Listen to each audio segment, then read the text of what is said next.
লেখা। হাত ছাড়ো মিলন, পুলক গরিব বলে আমি তোমাকে বিয়ে করেছিলাম, তুমি আজও আমাকে একটা বাচ্চা দিতে পারলে না কাপুরুষ। আমার তো প্রচুর টাকা, বাচ্চা দত্তক নিয়ে নেব। দত্তক মানে সরকারি বাচ্চা? আজ অ্যাপ্লাই করলে বুড়ো বয়সে গিয়ে পাবে। লেখা। পুলক টাকা পাঠাও, আমি আইফোন কিনবো। কদিন পরেই তুমি মা হবে বলে আমি তো সামান্য রোজগার করতে দিনরাত বাইরেই পড়ে আছি দীপা। অত জানি না, তুমি আইফোন কিনে দেবে হ্যাঁ কি না?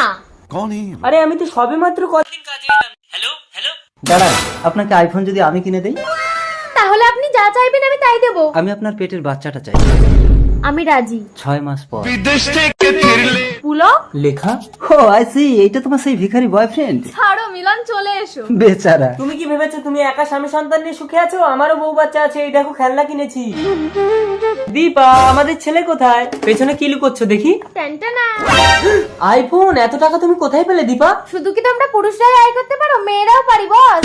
সামান্য ফোনের জন্য তুমি নিজেকে নষ্ট করে দিয়েছো। বাচ্চা কোথায়? তুমি আইফোন কিনে দাওনি বলে রাগে আমি বাচ্চা